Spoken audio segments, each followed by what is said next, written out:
Hey, everybody. Welcome back to Five Boys in a Business, a podcast where we talk about the business, the family, and the many shenanigans involved. You can catch us most Mondays around 10:30 to 11 and on any of the podcast channels. So iTunes, Google Podcasts, Spotify, any of those. Don't forget to check out the merch store, asvcmerch.com. And you can, now that it's getting cooler, get some long sleeve tees that are quite comfortable. So stocking hats. Stocking hats are coming. Socks. Yes, and socks. Yeah, absolutely. So, get geared up for winter. Ugh. I know, right? But it's collective groan. It is what it is. So, I'm Emily King. I'm Richie King. And we'll get started. So, Mr. King. I was listening to a podcast today, and anybody who knows me knows that I'm a very avid podcast consumer. And since it is the first podcast of the fourth quarter of 2021, a lot of people won't be sad to see 2020, fourth quarter 2020. Wow. It's okay if you propel us ahead. Right. Entire, so people are looking forward. People would be disappointed about that. People are looking forward to 2021, and I think whenever you approach the end of something, it's important to reflect on where you're going, where you've been, and where you're going. And I was listening to a podcast this morning, and he opened with a quote by a lady named Anne Marie Willis, and it was, "We design our world while our world acts back on us and designs us." And I thought that was interesting because it reminded me that you do create your own destiny, and he always says on his podcast, tick tock, as the year, he said, time stops for no one. What are you doing to better design your life, to better fulfill your happiness and your destiny, so to speak?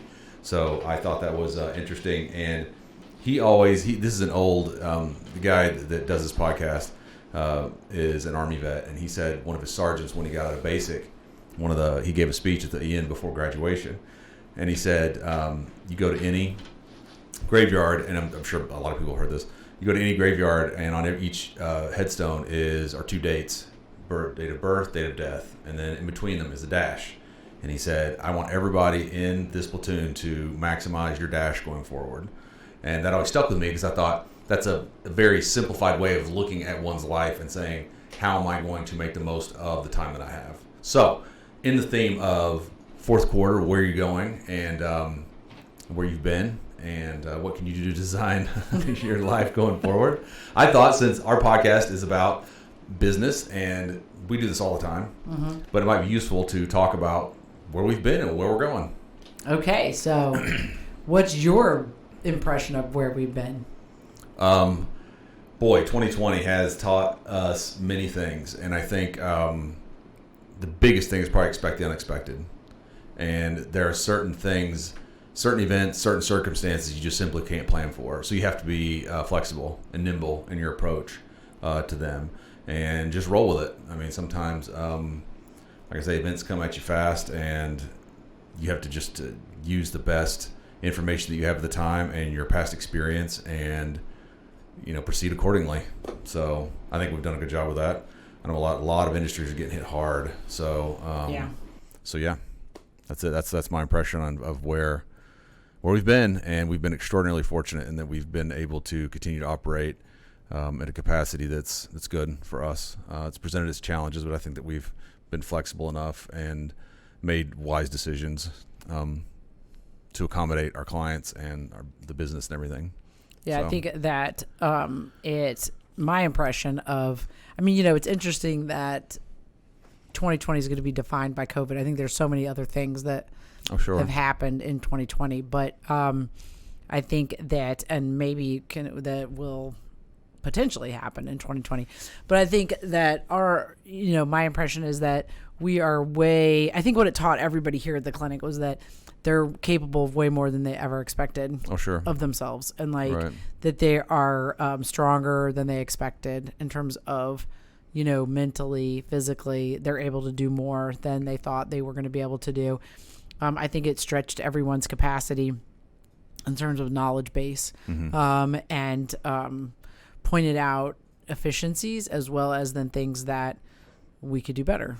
Yeah, I know when this whole thing started, I had conversations with people, and there was a lot of negativity, and I really tried to take the approach of looking at it from a standpoint of opportunity versus hardship, because I think whenever you're presented with hardship, there's always a chance in there to improve on something.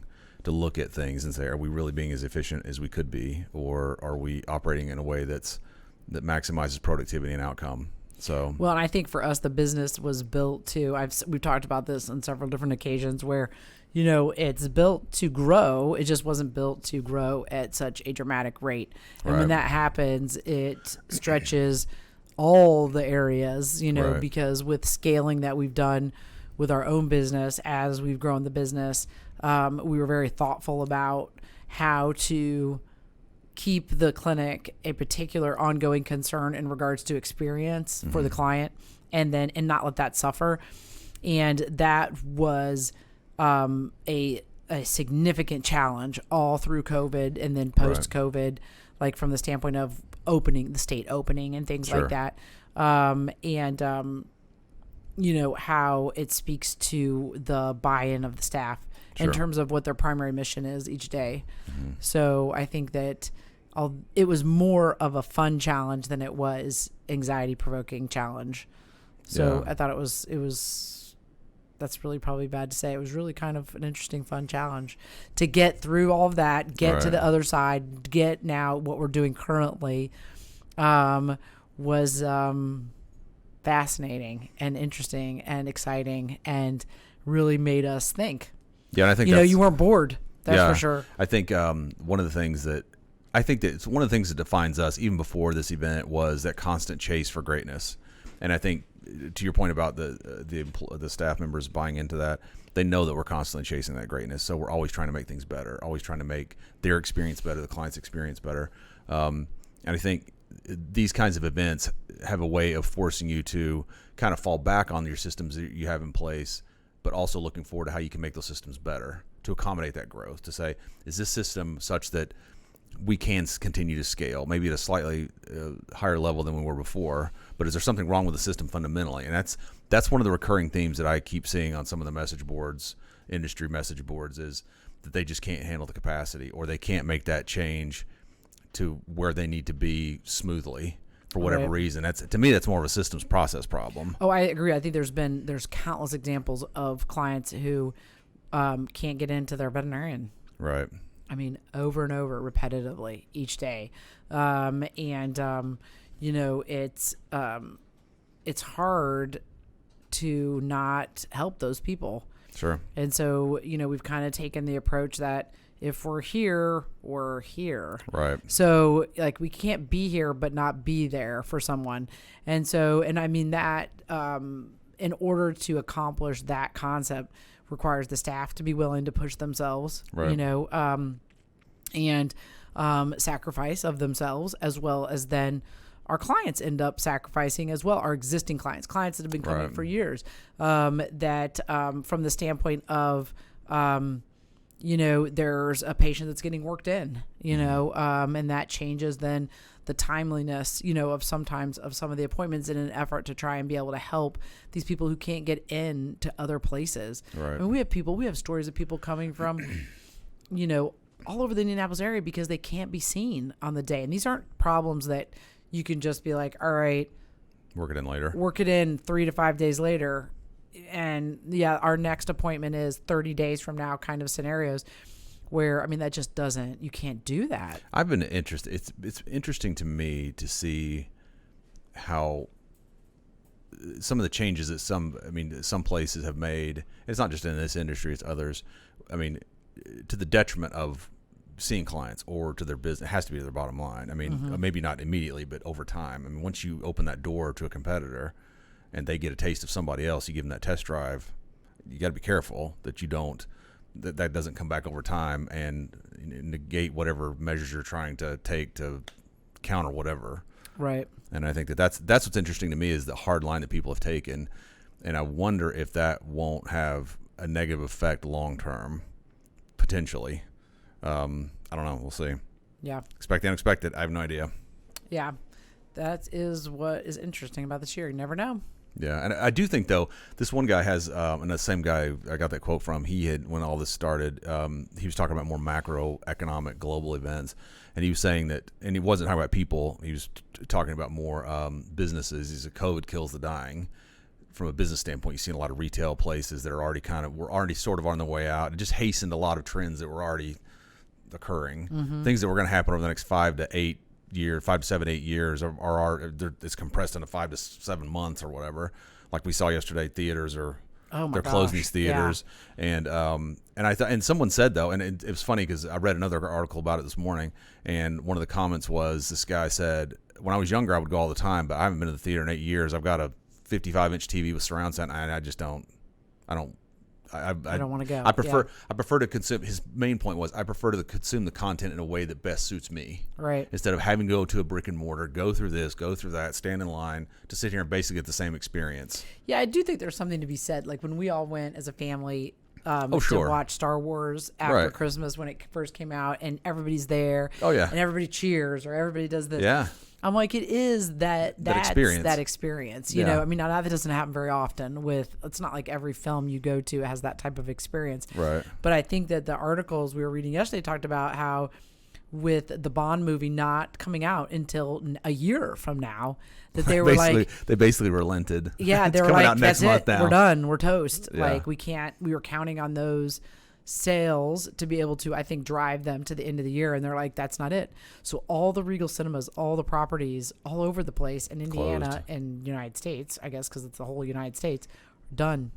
500 or so. Crazy. Well, and I think what's interesting is what does that do to the entertainment business? Because you've taken a major pipeline for the consumption of their content or the product. It's gone. Now, maybe there's no product at the moment for them to push out to the public, but what does that do long term? Do you go to an on-demand type thing where every new release just gets released? Which, to be honest, I wouldn't really care. I mean, that's probably okay with me because I'd rather watch it when I want to watch it. Yeah, well, I think the movie stars all need to be knocked down a peg or two anyway. So, right. In terms of their own power and them thinking that they're more influential than they actually are, and that's what's kind of comical is that when they're no longer in front of people, they're no longer the influencers. They're no longer the people that are. And so I'm like, y'all are digging your own grave. Like, well, don't you think though that this decentralization of that particular business model is something that was already kind of happening? I mean, yeah, to some degree, but I still think that they. No, but I mean, this hastened it. Is my point? Is that you look at our kids and the way they consume content. How often do they go to the movies? Yeah, never. Yeah. When I was Johnny's age, that's all we did. You go see movies all the time because there was no other way to watch a movie unless you rented it a year after it came out. Right. Whereas now it's like, I'll just wait till it's. I can't remember the last time Holden went to the movies. Right. And he's in that prime demographic. When's the last time you went, Harry? Oh boy, the last time I went to the movies. If you can't remember, it's been a long time. I mean, yeah, it's been a while. I don't think I have been since Star Wars. Really? Okay. Maybe. Well, I mean, when did Star Wars come out? That was Christmas, wasn't it? Yeah, so I probably haven't been since Christmas. I don't think whenever, because it's going to happen someday, but whenever I get like a proper home theater in the basement with nice leather chairs and a nice projector, I'm never going back to the movies ever again. But we'll say the okay, first of all, you have to have a 50. basement. I still don't have that. Well, I'm going to have it at some point. I'm just telling you now. But I love it. But That's great. I think the only moment I can remember that I truly loved and will never forget is when we went to go see Avengers Endgame on opening Oh night. yeah, you told me about that. That's probably the only time that I will that I've ever People were crying about Iron Man. Yeah, I won't be able to get that anywhere else. I couldn't get that in my home theater. That is, you have to be at a theater for that. Yeah. Yeah. And those are just far and few between. Right. Those epic storylines that transcend years. You Well, know yeah, what I it's an mean? Like internet Star era. Wars, Marvel, all those guys. I mean, it's Endgame is it's once in a lifetime. Yeah. That is 10 years in the making. I think that beats the Star Wars story by a mile. It was so. No, I'm gonna go. No. That's, Well, we have the nostalgia of the original Star Wars trilogy, and Star Wars probably as a brand and as a feeling probably means more to us than it does younger generations. Oh, because sure. it was such a cultural event. I mean, it was, and that's what's interesting is 70s, maybe even 80s to now, is that there were certain events in American culture that just transcended everything. Everybody at school talked about it. It was on the news everywhere, the lines around the theater. I mean, it just encompassed the collective psyche of the American public. Yeah. And you just don't have those events anymore. Tragic events maybe, but not like that. Movies come, movies go. Yep. So, but those movies were better. I think that from my opinion, they're just a storyline. They're very simple, good, evil. Yeah. So and then they ruined it. And they blew it. And the next trilogy came out and ruined it. It's like, really? When George Lucas was like, they ruined the trilogy when they made the final. It was like, no, man, you did that 15 years ago when you made those. Right. Well, we have the Mandalorian to look forward to on October 30th, and then the Obi-Wan Kenobi show. Yep. The Mandalorian was surprisingly good. Have you seen it? I only watched like one episode. It's really good. You would not like it. Why would you not like it? I think it's too boring for Mom. Yeah.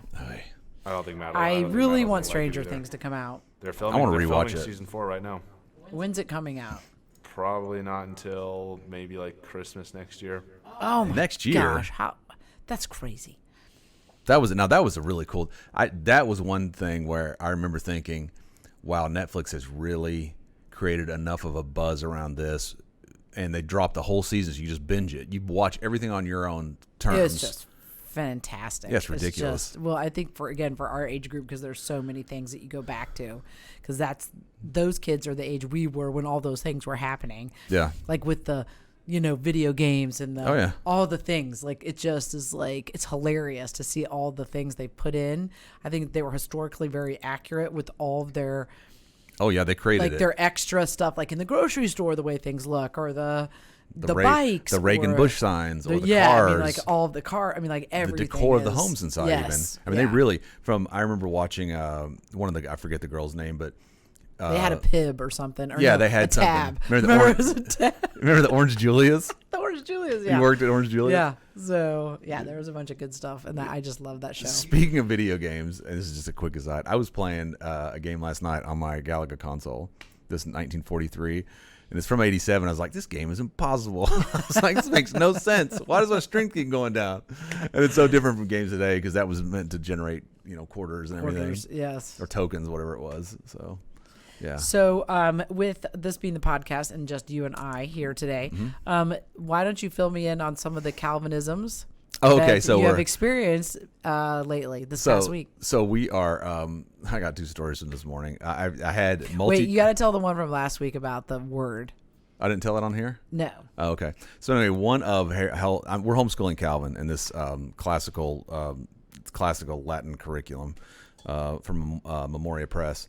And we were doing spelling words last week, and we're doing short and long vowels. So one of his words last week was fuse, F-U-S-E, and he goes, and we do a thing where I hold up the flashcard and I say the word, spell it, say it. So he goes fuse, F-U-S-E, fuse. Dad, I fuse to do my homework. Like, it's not the same meaning. Very creative, very funny. Not true. So anyway, today we were doing. I have a very short fuse when it comes to teaching right? you. Yeah. So anyway, he destroyed the spelling test. He's great at spelling. Anyway, today we were doing multi-column addition, or I think addition, yeah. And I wrote an 8. And for whatever reason, I got in the habit years ago out of college because one of my bosses yelled at me about my 8s. I make it 2 circles, and he looks at me today and goes, "Dad, that looks like a butt." I go. So anyway, that was like, okay, well, so he erased it and drew another 8. And then we were doing another spelling today. He goes, this week it's EU or EW, I think OU and OO for lose or whatever. Okay. And one of the words was loose. And he goes, "Dad, how did I lose my ball?" I go, "That's a different meaning, dude. It's not loose." Very commonly mixed up. It's L-O-S-E. Loose means something's loose, So. Gosh. He would not stop talking today. Oh, he's chatty Cathy. Guess what? He told me this. He's hysterical. Guess what? He goes, "If I ever met Iron Man, I think I'd cry." And he goes, "My 3 favorite superheroes are." This is I'm like, what? He's just chatty. We're trying to do math. It took like an hour to get through math.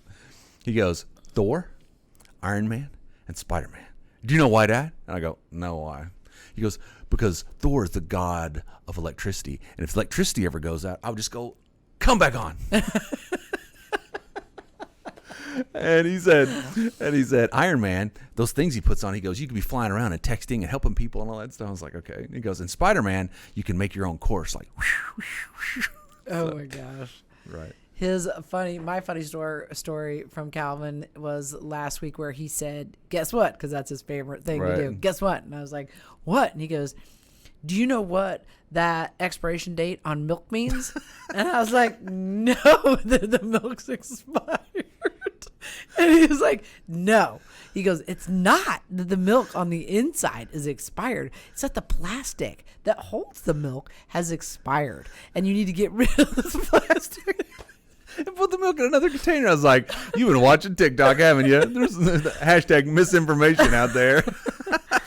There's the Chinese again trying to make our children stupid. Oh, goodness gracious. He was laughing so hard this morning because he goes, Dad, there's this thing. There's an alarm clock where this guy ties a string to his cat's tail. So when he needs to wake up, he pulls it and it wakes him up. And he was crying. He was laughing so hard. It was so funny. He's a riot. Good God, he's a riot. Now, he did have an accurate piece of information because there's another thing that he said was, Mom, guess what? And I said, what? And he goes, do you know that in space you cannot cry? And I was like, okay, no, I didn't know that. Why? Do you know why that is the case? And he said, because gravity. Your tears just float. They don't fall down your face. They just go away because of, and I said, why? And he said, because of gravity. So he actually did learn an accurate piece of information somewhere. This weekend, Calvin had his first bee sting. It wasn't really a bee. He got stung by a yellow jacket. Yes. And he started freaking out. And I was like, what? Turned out, yellow jacket got him. And he said it was a bee that had a yellow and black. Oh, it was hilarious because he was doing this ninja course and he was in kind of like higher weeds. And I'm like, just do it. I'm standing next to him. I'm like, just get. And he's like, there is something on my sock. And I was like, whatever. Just like get up there and do it. And he goes, there is a yellow and black thing. There is something in my sock. And then he starts freaking out. I'm just ignoring him the whole time.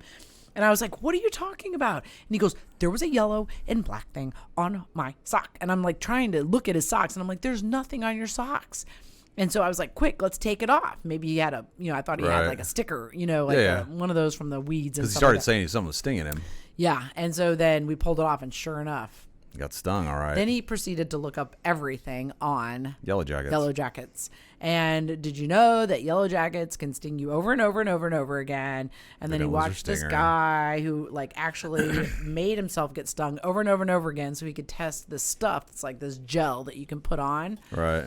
And he said that actually looks like it works, so we should have some around. And that's what I was telling stories about my grandparent or my grandfather, to be specific, about the Yellow Jackets and his experience. Oh, God, that was hilarious. And he was laughing so hard. Yeah, because that was pretty funny. It's a true story. Yeah, that was amazing. He thinks those are so funny. It's so funny when those things happen to you in life. You don't, at the moment, you don't think that they're funny, but then in retrospect, you think back on them and they're hysterical. Yeah. Because anyway. So, yeah, those are my Calvinisms for the week. Yeah, always making me cry, laughing so hard. I'm sure there'll be way more to come. You should tell Dad about the pogo sticking last night. Oh, was he not out there for that? So the pogo stick is the new thing. How many times he can actually jump in a row. And now he's gotten really good at it. So he's like, count. And I used to be 10. Right. And then it got to be 70 something. Then it's now 100. Over an hour. Then it's 120 something. And last night it was 192. I was like, I can't count anymore. You're going to have to just do it for time. So he's wanted to show off because everybody's over.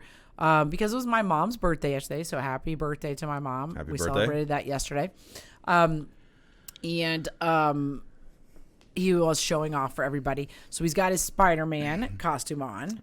Like you do. Yep. And he had his, it's basically like a morph suit, Spider-Man suit. So his hands are covered and his feet are covered. And so he's doing the pogo stick. And he can't go for as long because his hands aren't able to hold on, I think is what he was saying. Right, Harrison? So he came over and he said, unzip this for me. And I said, okay. So then he goes back over and he's got it just around his waist. Oh, no. Yeah. And starts doing the pogo stick. And then it all just comes all the way off to his underwear. It's hanging off his feet with his underwear. Just his underwear. You tried to videotape that, didn't you, Harrison? But we couldn't. You do have a video of it? Oh, let's show that because it's totally classic. It's totally classic Calvin. So this is another funny story. I posted something this weekend. We built a bonfire, and I didn't mean to draw attention to the particular stove that we use for the bonfire, but people had asked about it, and I said, "Oh, it's designed for no smoke and all that stuff." So last night I make another one, and the same stove, because we were having people over to eat outside, and of course there's smoke everywhere. It's going. I was like, "What am I doing wrong?" It's like the smoke. It wasn't. It was just the wood was wet. It was perfect as the night went on. No, it just cracked me out. I was like, "Gosh darn it! Oh well." But you're supposed to. I think it's not supposed to go over the top, because if it goes over the top, then it's not circulating. So that's where I kind of messed up. I built it like I would a normal, like a tea. So what I should have done is, actually, I think what you need to do with those is, they make them just to lay. If you watch the videos, you're just supposed to lay all the wood in there. I know. Yeah, I just didn't, But I think it was a little wet, because some of it did get rained on the day before. Yeah. So if it's legit dry wood, I don't think it'll do that. But you're right. The TP style, it doesn't work. Right. You gotta lay it. But I really like a solo stove is what we have. Did I tell you the reason I bought the Yukon 30-inch model? Because they were discontinuing it. And then I went on a website today. Not discontinued. They probably are. People went and bought a ton of them. Maybe they figured out a better way to ship them. Wasn't that their reason? I was like, what? You can't figure out a way to ship this. Okay. They couldn't figure out how to get them to people. But I love it. I think it's great. Yeah, it's I like it a lot. It's really cool. And when it works brilliantly. It's not much smoke, but you don't get as much heat, I guess, as if you had like an open pit, but there's also way less smoke. Yeah. So. Okay, Harrison, you got it? Oh, you took it on Madeline's. So yeah, that's okay. Okay. I'm getting ready. We have cross-country sectional this week, so we're excited about that. That's on Saturday. Can I say one thing real quick before we get started? I went down to switch laundry today, and the boys, I'd have give them a lesson on how you're supposed to really do laundry. Because I go down there, and it's, jam-packed full of stuff. Their towels, you couldn't fit anything else in there if you wanted to. And they must have run on like 22-minute cycle. It's like, this can't possibly be clean. Because when you opened it and it smelled when you opened the It didn't smell, but 22 minutes just simply isn't long enough to clean their clothes.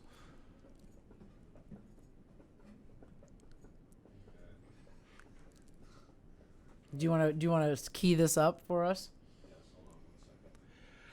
Is that a recent video? What? Is that a recent video?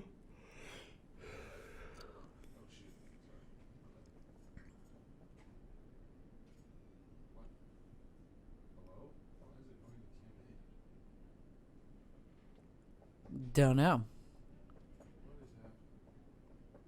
You're the producer. Can't you play it?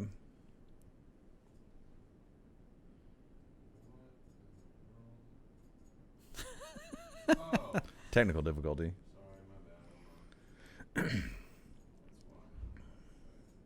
There we go. Okay. So I want to preface this by saying that I'm not a baby, okay? But as I act like a baby. But this is you in the car? This is me in the car, okay? And I have been scared to go into the car wash with my own car because I'm nervous I'm going to mess something up. Okay. Because there's such a small lane to go into with your wheel, and I'm nervous I'm gonna either go off the wheel or forget to put it in neutral and rev into the car wash, or I don't know, something. They've seen it all. Or something, right? And so I finally mustered up the courage last week to go into the car wash, and this was the video I sent Madeline, and she got a kick out of it.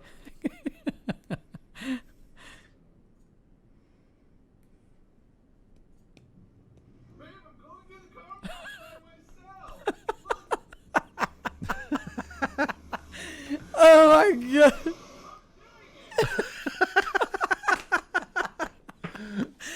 It's what's hilarious about that video is you are genuinely excited. Right. You are not faking it there. You're so proud of yourself that you actually got in through the car wash. I will tell you, Crew Car Wash. Fighting those fears, baby. Fight those fears. Crew Car Wash is one of the most brilliant things ever, because your car is clean in a jiff. It is so worth the money. Oh my gosh, that was hilarious. What is this one? Okay, so this one, Madeline tends to leave me these notes in my just in random like in my workout bag or like in my backpack, like under my pillow, or like it's just like cute notes, right? And this is so Madeline's humor, okay? And this is what she put in my workout bag in my wallet last week, okay?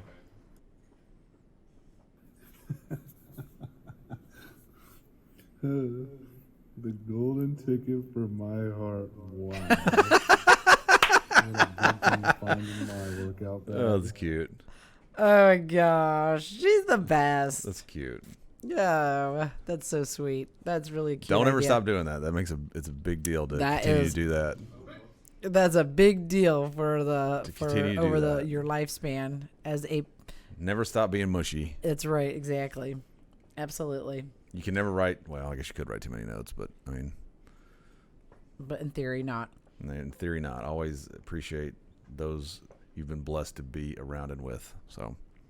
Absolutely. So, looking forward to 2021 as we I'm sure are getting close to Wrap up concluding. time. Yep. What do you think you could or would do to best position yourself for 2021? It could be nothing. Continue doing what you're doing. I am going to continue to do what I'm doing. I'm one of those people. Just keep working hard and keep plugging forward, but at the same time, make sure there are opportunities for fun There you go. at work. At work. I like to have fun when I'm at work. So I'm going to keep doing that. I'm going to keep quizzing people and handing out chocolate.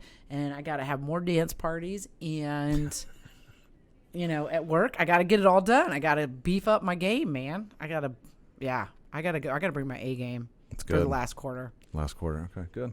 So I think what I will do is continue to look for systems and processes that continue to allow us to scale. I like it. Because that's, You be in charge of the more serious things.